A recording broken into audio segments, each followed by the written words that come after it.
Hola, insurrectos, lo prometido es deuda. Hace unas semanas hicimos un video explicando la propuesta de reforma del sistema previsional que traía el Congreso. En ese momento dijimos que tal vez el Poder Ejecutivo podría observarla. Pues no lo hizo y ya es ley, ya se promulgó. Así que tenemos una entrevista con la contadora y especialista en temas financieros, Rosana Galecio. Bienvenido, Jorge, bienvenida, Rosana. ¿Qué tal, Lía? ¿Qué tal, Rosana? Buenas ¿Cómo estás? tardes. Bien, un Mucho gusto, gusto. que puedas compartir con nosotros estos momentos y estas dudas, sobre todo para todas las personas que nos siguen en nuestro portal Políticamente Insurrectos.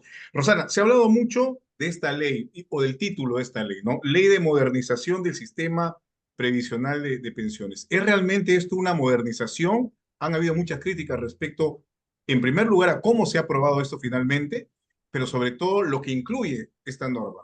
¿Cómo lo consideras tú? Sí, muchas gracias por la invitación, un placer.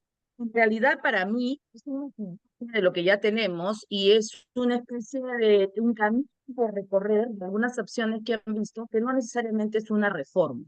Lo que se ha hecho es dar pinceladas a ciertos conceptos como para apaciguar las aguas con respecto a la falta de credibilidad y la reputación golpeada que tiene el sistema privado de pensiones y obviamente ni hablar del Sistema Nacional de Pensiones. Y lo que justo decía Jorge llama la atención, el haberlo aprobado, no me da duda y me atrevería a garantizar que sin una revisión adecuada de parte del Ejecutivo. Simplemente por aprobarlo, porque en este momento estamos hablando de conseguir una aceptación de parte de la presidencia, del Ejecutivo en general. Las incongruencias o las contradicciones que el ministro de Economía dice y que él no estaba muy de acuerdo en muchas cosas, porque estamos hablando de una subvención en alguna de las opciones que dan en la reforma, ¿no? Entonces, para mí no es lo que debería verse en un país empobrecido y con falta de formalidad en el parte laboral tan grave que tenemos y con unos costos altos que no ayudan al emprendedor peruano, que es la mayor fuerza de la economía. Entonces, considero que es una reforma como tal, ¿no? Y tiene algunos puntos, como menciona Rosana, que vale la pena desmenuzar. Uno, y hablando justamente de los trabajadores independientes, es el hecho de retener un porcentaje de los recibos por honorarios. ¿Cómo funcionaría esta idea y cuál es tu apreciación al respecto? ¿Y desde cuándo rige? Porque también leo mucho temor, mucha preocupación de las personas que trabajan emitiendo recibos por honorarios de que se les va a empezar a retener, entiendo que en un inicio 2% hasta un 5% de sus ingresos como independientes. Sí, se supone que esto se va a hacer a partir de los 3 años de entrada en vigencia de la norma, cosa que preocupa porque también cada gobierno, cada cambio de gobierno viene con sus cosas y cada congreso también. Se ha tirado abajo el tema de la normativa, por ejemplo, del REFA, del 2% para independientes y del 5%, llegando hasta un 5%. El independiente en este momento está pasando recibo por honorarios. Y ahí es donde digo que no hay un análisis completo, macro. Independiente hoy en día también es una persona natural con un negocio que puede emitir una factura. Lo que un sistema golpeado y poco creíble tenga porque le parece, porque historia y todo, emitir recibo por honorarios y voy a emitir factura. Persona natural con negocio. Entonces, no es atractivo que te exijan, que te obliguen, donde los ingresos han bajado y donde el mercado informal laboral es del 75%, ¿no? Entonces, Ujú. de 2% paulatinamente hacia el 5%, pero será el mismo universo de independientes. Y dejo de emitir recibos y se acabó. Salgo del esquema y de la normativa que me están obligando. Claro. Ahora hay otro punto también que ha generado muchas críticas, ¿no? Es respecto a ya la imposibilidad, la prohibición de que se pueda retirar parte del fondo acumulado, ¿no? Hasta antes de esta norma y sobre todo durante la situación de pandemia que hemos vivido, pues esto ha sido de alguna manera el sostén o una salida o un paliativo, por decirlo así, respecto a esta crisis económica que incluía esta situación producto de la pandemia. Ahora esto no va a ser posible. ¿Usted cómo considera Y esto? esto, Jorge, una necesidad. Se hizo una necesidad en pandemia y después ha sido una subsistencia de poder aplicar a estos 7 retiros que han habido. Es cierto, desnaturaliza la idea de tener un fondo de pensiones, ¿no? Desnaturaliza por completo el concepto, pero no ha sido porque se me ocurre, ha sido una necesidad y que el año 2023, mucho después de pandemia, ha sido un año golpeado, pobre, con los recursos económicos parados, pesquería, minería, comercio a media máquina. Entonces, ¿de qué estamos hablando, no? Es decir, de los cuales parados pues ya no van a poder retirar, no van a haber más retiros. Zonas del Reja, que ya había una normativa, y eso es lo que llama la atención, arbitrariamente decidir que ahora no es a los 50 años, ahora en los 55. Porque si empezar un emprendimiento interesante a los 50 años, porque muchas personas salieron por suspensión perfecta en la pandemia y no volvieron. Las personas que estamos de los 50 para arriba, tenemos pocas oportunidades de tener un puesto ¿Qué va laboral a pasar con el trámite en decente. marcha respecto a esta población, Ahorita digamos, no que se va a tiene tocar. casi 50 años? No se va a tocar de las personas que presentaron, vamos a decir, hasta el 20 de septiembre, 22, 21 de septiembre, que fue el viernes 20. No se va a tocar. Lo que presente de aquí para adelante, tú estabas esperando 10 años, se cuenta en octubre, en noviembre, y estabas esperando un año sin empleo, pero que estás haciendo ya no se cumplieron. Ya no. Porque a partir de la normativa, ¿no? Entonces, la normativa se ha puesto en vigencia el día de hoy, porque se estableció ayer. Entonces, personas que estaban a punto de retirar su dinero y que pueden tener un emprendimiento en marcha, se quedaron colgados. Ahora, porque falta un procedimiento y un reglamento, ¿no? Cada pauta de la norma va a tener que tener una forma específica de tratar. Quizá en el reglamento se diga, se amplían los trámites que quedan hasta el 31 de diciembre. Podría ser una alternativa, ¿no? Podría ser. Pero no, debería ser que a partir del día siguiente que entre en vigencia, ya no debería tomarse en cuenta las aplicaciones de solicitud del REJA. Cosa que me parece terrible porque uno tiene un proyecto de vida anual y en este momento estarían parando personas que estaban cercanas a los 50 años. Son los 55, ¿bajo qué análisis? Ahora dicen que han hecho un análisis también con asesores, han dicho que el promedio de vida del peruano que trabaja es hasta los 67, pero que trabajas dependiente, no. Trabajas, trabajas como taxista, que trabajas alquilando tus habitaciones en tu casa, pones una tienda, que haces un negocito de ropa. El que trabajas no significa que te garantiza que esté en una planilla, ¿no? ¿Y qué pasa con los que estamos, me incluyo, por cumplir 40 años y que ya salió la norma, no todavía, yo casi ya iba a llegar en diciembre a los 40 y había esta opción de que si yo llego a mi edad de jubilación y el fondo es muy chiquito, porque de repente no he aportado lo suficiente, no he tenido tantos años formal, yo podía retirar mi 95% e invertirlo en algo. Esa posibilidad se ha Relajado. quedado anulada. La jubilación anticipada ordinaria queda parada porque ya las personas que tienen 39 días ya no entran en el panorama. Entonces ya no va a entrar. Vamos a ver qué dice el reglamento, cómo queda el JAO, porque el REFA ya nos dieron visos de cómo va a quedar, cómo queda el JAO, porque en realidad ya no podrían, ¿no?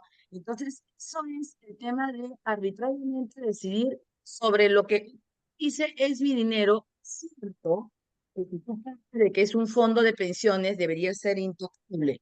Pero si ya distorsionaron la CTS también era un fondo intocable hasta que tú eras desempleado. Y hace 2 años o 3, tienes retirado inmediatamente. Están sobreviviendo. El porcentaje del peruano no lo está usando, como dicen alegremente, sector A o B, lo usan para gastarse y van a ser un viejo pobre, ¿no? Con el perdón de decir, van a ser pobres, pero si estamos pobres hoy, creo que es Claro. más importante no ser pobre Si nos hoy. morimos de hambre hoy, en realidad No llegamos a no mañana. sirve de nada estar preocupándonos No de cambia. acá a 10 años o 20 años. Así de simple. Esta es una realidad que no se está tomando en cuenta y que pareciera que no se ha analizado porque el señor es bastante joven, y personas que han sido asesores también en el fujimorismo, que han auspiciado o fortalecido esta norma, son jóvenes, pero no están pensando que no se tanto de mi vejez. Mira cómo vivo ahora, ¿no? Porque las Mm. personas se han retirado y estoy segurísima, porque venimos asesorando en muchos negocios, se han retirado para hoy invertir. No pueden llamar irresponsables por hacer el retiro. Yo misma hice el retiro y lo invertí. Años o 4, casi 5, que la AFP me estaba dando pérdidas. Claro. Entonces yo no quería que pellizque mi capital, lo retiré y lo invertí de manera más saludable, monitoreada por mí de manera más adecuada. Entonces, decir responsablemente, para gastar si no les importa ser un viejo pobre. No, no creo que es así, ¿no? Ok, Rosana, sobre este tema, que es otro de los aspectos que se incluyen en esta ley, sobre la afiliación obligatoria a partir de los 18 años, si nos pudieras tú explicar de manera así puntual y clarita para que las personas que nos vean puedan entender exactamente de qué se trata, ¿no? Porque estamos hablando de Sí, qué exactamente, de jóvenes que van a cumplir mayoría de edad y que tienen que insertarse en un trabajo formal, aquellos que están en la informalidad, ¿cómo va a funcionar esto? bueno, estamos hablando de la gente que es formal y que, como maravilla, estamos en un mercado como Suiza, donde todos consiguen trabajo al día siguiente de cumplir 18. Pensando que ni siquiera han hecho una carrera técnica, porque no hay oportunidades de carreras técnicas y las universidades no están albergando a todas las personas de 18 para adelante. Pero sí consigue un trabajo formal. Hasta ahora ha habido un concurso donde por 2 años cada FP era la ganadora para que las nuevas personas que entraban a al mundo laboral dependiente formal decidieran a qué FP se iban a ir. Le están diciendo ahora, al día siguiente consigues un trabajo dependiente en planilla. Vas a tener que al Fondo Privado de Pensiones, arbitrar y automáticamente vas a entrar al Sistema Nacional de Pensiones y es ahí donde te vas a mantener. Entonces, van a tener que estar muy alertas. Si se diera el caso que estos jóvenes consiguen trabajo tan rápidamente, muy alertas en inscribirse en una FP. Vamos a ver qué dice el reglamento, si se les da un tiempo, se les da un plazo, o de qué manera es que se va a decidir al sistema peor en la administración y el manejo de los fondos, donde por lo menos en la FP, en las FPs, tiene una identidad. Cada uno de nosotros ha tenido una identidad. En el caso del Sistema Nacional de Pensiones mal administrado, quebrado, por vivir con subvención de otros tres, tú no tienes tu identidad. Tú entras a una bolsa negra a ver cómo te tocar. Entonces, eso es lo que están diciendo. Cuando tú seas un dependiente, porque yo les dije, no, y no perteneces o optas por alguna FP, vas a ir automáticamente al Sistema Nacional de Pensiones. Ahora, también se ha hablado de asegurar una pensión mínima de 600 Sí. soles. ¿Esto sería para todos los casos, para los que no lleguen a un monto suficiente? ¿O va a ser como es en la ONP, que tienes que tener una cantidad de años de aporte? Entiendo, la pensión mínima se va a evaluar para los que ya son pensionistas, se les debería de ajustar a partir de enero de 2025. Eso sí va a salir en el reglamento, no se va a aplicar inmediatamente, enero 25. Conjugación, el análisis de cómo van a ser todavía no está detallado, porque se supone que deben garantizar que llegues a esos 600 si tienes menos, si tienes 10 años o 240 partes. Si no tienes, tienes de 17, 16. Y en el caso de los pensionistas fallecidos que tienen dependientes que están cobrando, van a recibir 300 soles. Que hay que tener que haber un análisis y un cómputo de quiénes estarían o de qué manera me completarían para tener esa pensión mínima, ¿no? ¿Mm? Así es. Otro punto que no ha quedado tan claro y que justo Jorge en el video lo dejamos picando, era esto sobre la pensión por consumo, ¿no? Yo he Ah, sí. notado últimamente todo el mundo anda dando su DNI y hasta escucho que a veces bromean y dicen es para mi pensión, para mi pensión. Cada vez que compran algo, van dando su DNI. ¿Cómo han pensado los congresistas que funcione la pensión por consumo y qué tan real ves tú que esto aporte a una pensión digna?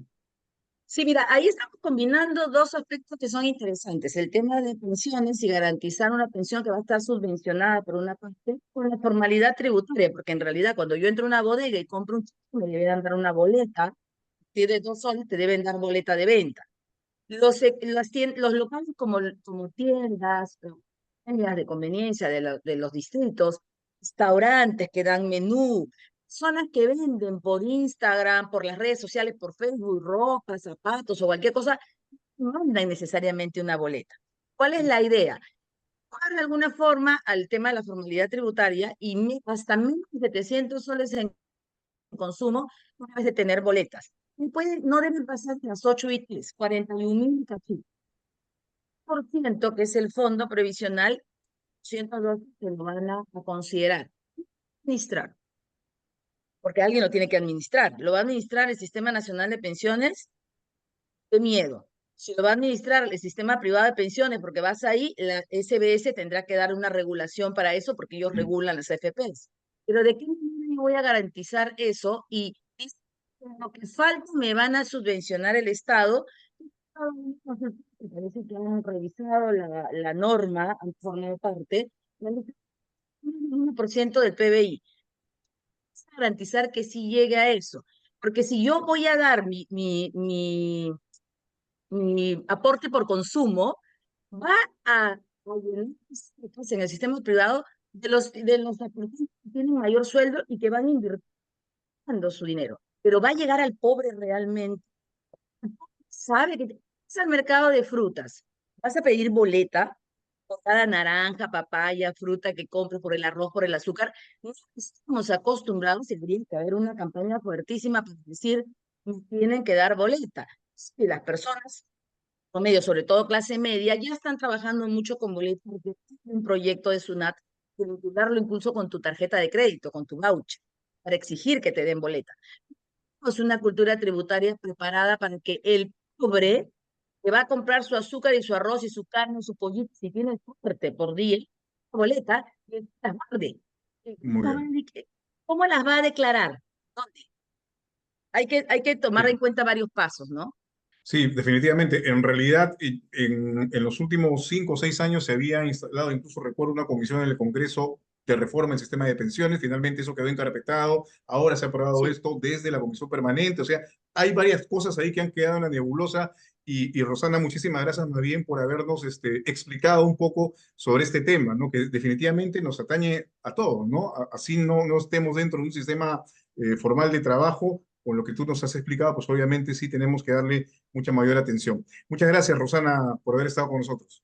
Muy No, amable. muchas gracias a ustedes y que hayan espacios donde piensen y analicen las cosas para el peruano de a pie, porque acá se siguió haciendo sobre un tipo que considera que Lima es todo Perú y no pasa de los sectores AB, ¿no? Una pena. Muchísimas gracias.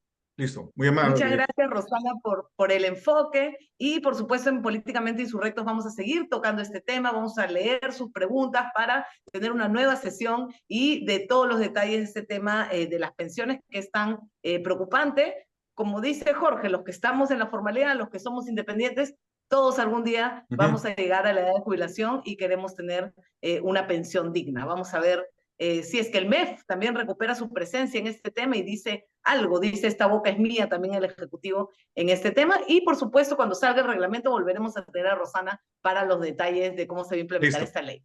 Rosana Galecio, Gracias. contadora y especialista en temas financieros. Muy amable, muchas gracias.